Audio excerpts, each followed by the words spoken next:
This video is about a Filipino farmer's life.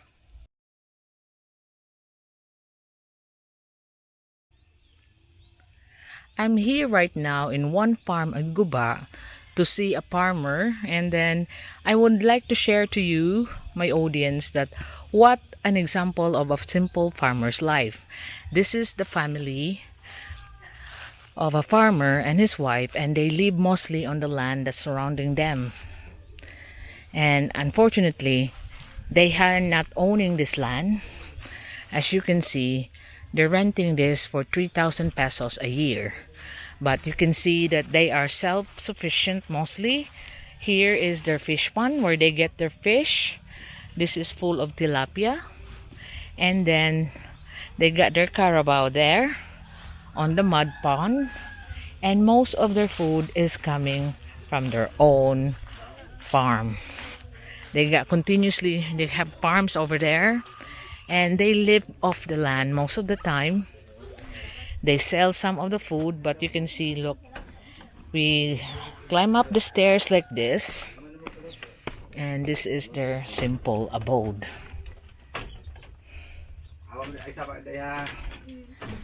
Ila kabog imong anak tay?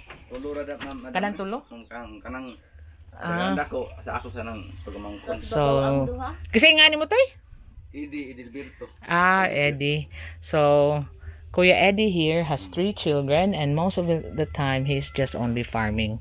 So, what you're looking at here is his harvest of corn that they will be panitan pa ninyo tayo, no? Pagaling sa kuan. Oh, so they'll take it out from the husk and then have it grinded to the milling area. Naday galingan dire? Nigigyan. In Guba there's a grinding area. Well, this one would be used for their corn grits, rice corn grits, or like, you know, the staple that we have. We have rice, we also got corn grits. So aside from that, he's also making tuba, our moonshine, and mga vegetable inyong kuan, ma'am, no? Vegetable farming. Inyo na sa ipamaligya. So sometimes Kuya Eddie is doing some carpentry work around the neighborhood. And look at their kitchen, very simple. This is how simple a Filipino farmer's life is. They got firewood and not much. They don't even have electricity here.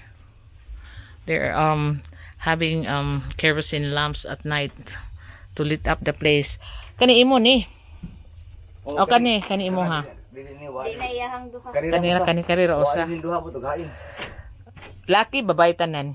Laki ang usa duha ang bay. Mga edad, this is his daughter. 12 ang usang, ang dagados. 12,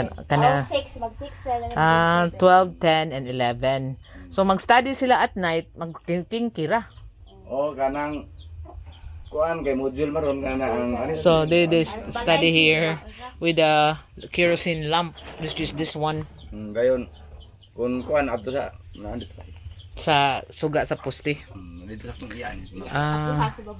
So he got his relatives up there who had electricity. They go there and do their modules, but most of the time they do it here at night with a kerosene lamp. Look at their jealousy window is even made of plywood, not glass, but they got the same frame. They just do it by plywood. So this is their bedroom. Sorry, bedroom where they keep all their things.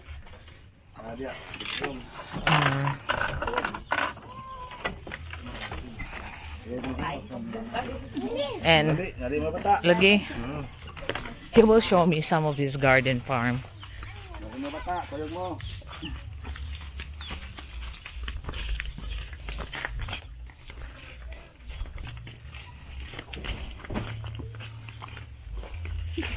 Layo hada? Layo? Oh.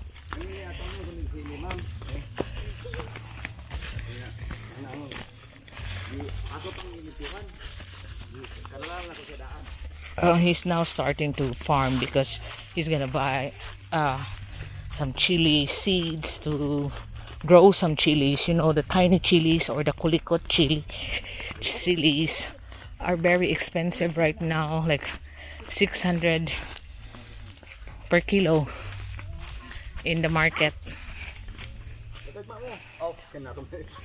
The tiny chilies. Kani mo ni ko na mo chili tay. So he'll find some chilies on this one. So this is the plot niya kani, this is the irrigation. Niya unsa pa imong tanom tay? So he also had some sweet potato or kamote.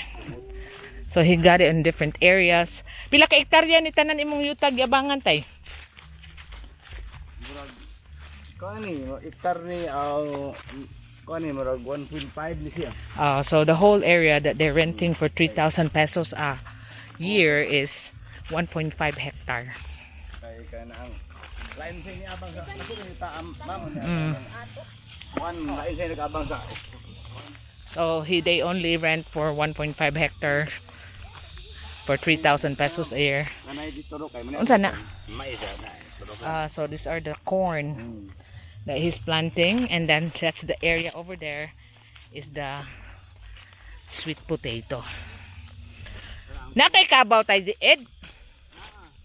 That carabao is the one that he used for plowing the soil, the one in the mud pan. So that's his kamote. Oh, the tambok yung kamote. It's quite looking very healthy. Kaya you can anggay imong mabaligya, ang kamote imong mabaligya, tayo no? So there's two hit on this kamote sweet potato because the leaves, you know, the top leaves can be sold as vegetables, and then the actual potato or the sweet potato itself can also be sold again. Saging. There's all the bananas down there.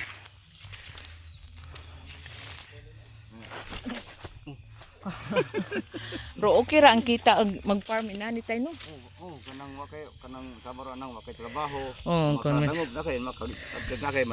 So he just continued to farm because even though he knows how to build houses, they're wooden houses, but when the customer have no more materials, they can go back to the farms.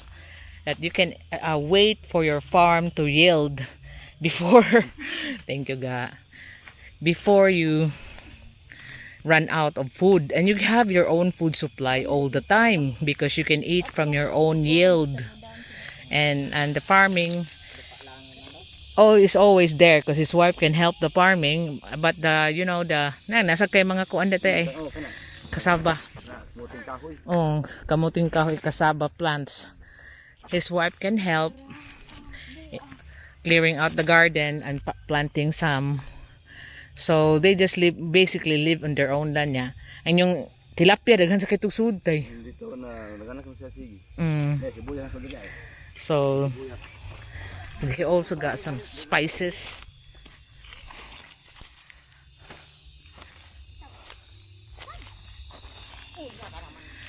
To supplement is to do building works around the neighborhood. So the family of 5 with 3 minor children can survive this quite easily because they live so simply. I know a lot of you is wanting to come here in the Philippines and dreaming of doing farm for self-sustenance. I think it's possible, but as a foreigner, it takes a lot of adjustment. You see in some farming foreigners, but it's not farming, it's a business, it's actual YouTube. But this is what I featured, is the actual local farmers. These are the spring onions. Bago-bago pa rin gipugas tay? Dan ang bago ning kuan sa kasawa iyang puasa ha niya. So they just harvested a lot of this.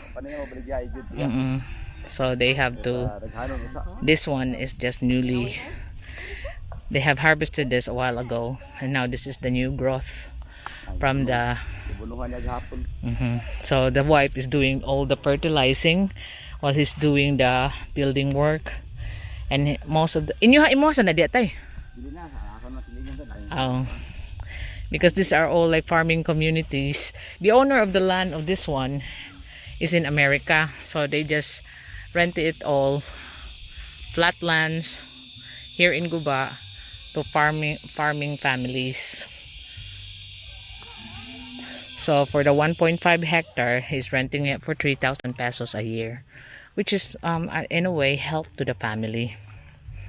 Asam sad mo remit sa bayad? Sa ako lang iyaan kay sila may nagkanang abang sa yuta. So actually they have like his auntie rather, is the one who got the big share of the rented land. He rented bigger than 1.5 for them, because this is such a big land, more than 20 hectares. So it was a different farming families are being benefited from the rent of this farming land. So there's another one on the other side. That's not his, but this is his. Nya diri lain sa to imong gitanom diri tay. Kini amo gyapon ni siya ma'am. Kamonggay. Mais gyapon ni siya kan ana dai nang saging. So mostly there the corn that we see in his house is the one that's coming from here, and they will have to had it ground up in the mill, in the local mill here in Guba, and that will be their like staple together with the different vegetables, meat and fish, the tilapia that they have there. Wala mo nagbaboy kuya idi? Wala ra mi ma'am kay daw gas ng baboy ma'am. Ang dako kay bakaon. Dili ko dapita ang tubig dili kayo may kanang napainit nga mga duha ka buwan wala na. So that's why they don't have pigs. They'll rather have the tilapias and all that, because they don't have enough supply of water for the pig to survive.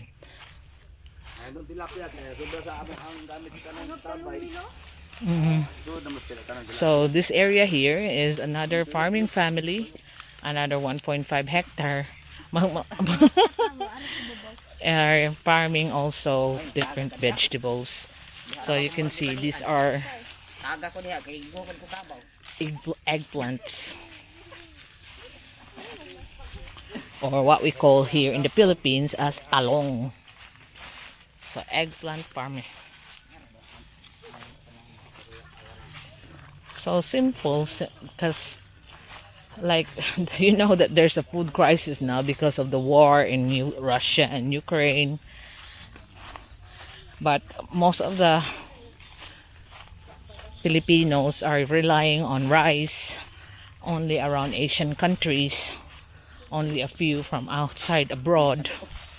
So hopefully it won't affect so much of my countrymen, this looming food crisis, by self-sufficient food farming.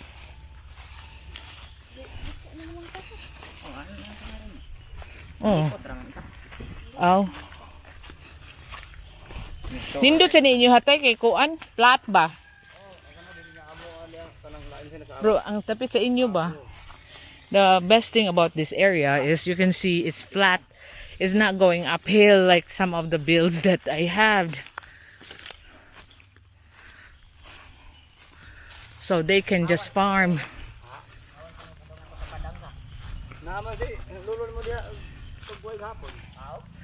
So some are keeping goats. Dasa kay kanding tay de. She only have a carabao. But you can easily keep goat because kasi yun raon tang kanding kailangan kay kagsagbot.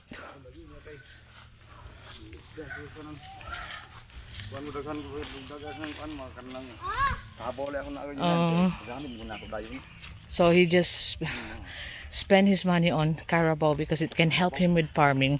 Eventually he wants to have a herd of goats, because you can see, look at all the grass around here.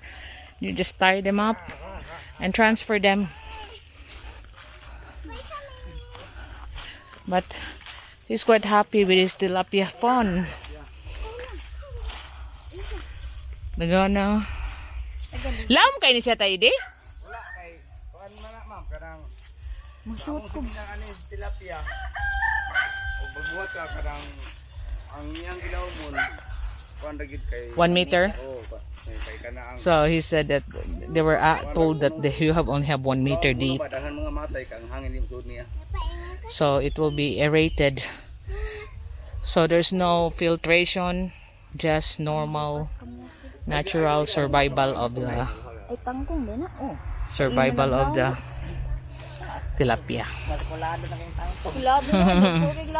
So that's actually watercress. Makaon pa mangyapon na bisag maskulado na. Kupag lawas na ako. Amo nang ikanan ma'am kay kanang ang uban gud nga tilapia o kanang kang dili bitaw sinaburan mo kaon nila ni karon kay kanang ako sinabutag hapon dili mo kaon. Busog ka na sila. Tuna. Oh. Dili mo kaon. Pasagdahan pa ko. Nanog. Ang uban gud nang Pila na kabuk tilapia ka diha? daghan na kay na kay ang akong ibuhian ana pagbuhi na pag gagmay pasama ato kag gagmay to ay 27 ka buok kunya na pun ano ganang dilaing area sa 15 ka buok. So he started with 27 fries. Na. Now they can actually harvest some, and there's still loads of them that they can see. They have multiplied. Pila na ni katuig di ay? Katuig pagkapin. This is about a year that he started this project, and they're already benefiting from harvesting fish from here, the tilapias. And look how small it is. And just its natural surrounding, no filtration, no aeration. Just naturally leave them alone to survive. Just feed them twice a day. Unsay may pakaon ni fish food tay. Fish food. Feed them twice a day for fish food. Okay, so tay pila edad mo tay idi? 57 years old pa imong misis. Pila te? Murag 29 o 39 yung sana siya. 39 years old. Ako 29. Hala 29. 39 years old is the wife. 29. 38? 28? Oh, 28. 38. Karon? 38? 28 atong gulay. Ah, 28. 20 pa daw. 28 pa day ka? Sa'yo di kayo namin yun, ma'am. Okay. Ha? 17 years old when she get married. She's only 28 years old now. So you can see that you'll be 29 soon because your eldest is 12 years old. Kalimot ko noon. Nagawa 30. Kuya Ed is laughing. She forgot his wife's age. Dako sa day mo gap, Kuya Ed, no? You got a very big gap. So, ikaw, kasi nga mo lang ga? Lysel? Nysel? Imong ang kamagwangan kasi nga? Ayami? Og say sunod? Darren. Ayami, Darren, og Nysel.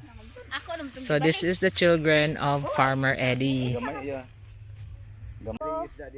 So this one here is his fun for the catfish.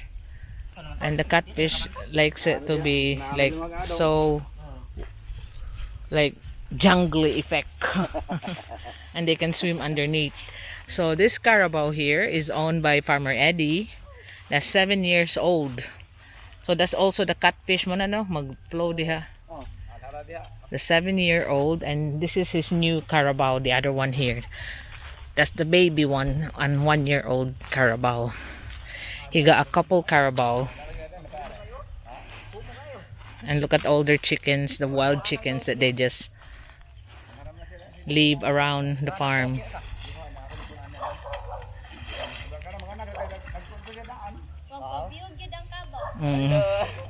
So that's the carabaos. Just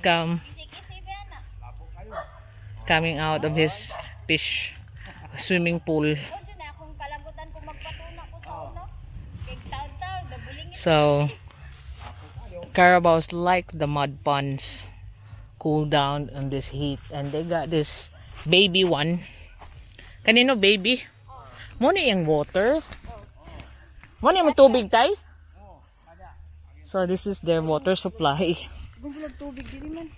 They are really abundant with water here. gamay. So this is the 1-year-old Carabao. They're just practicing him to learn how to farm. I just have to be farther because this is very quick. I was told it's a boy and will go after you. Or shake his head and I'll be filled up with the mud. So this is the farmer's life here. This is like a typical farmer's life that I'm showing you. So you'll have an idea of how a Filipino farmer can survive here with less money but enjoyable, busy life of self-sustenance.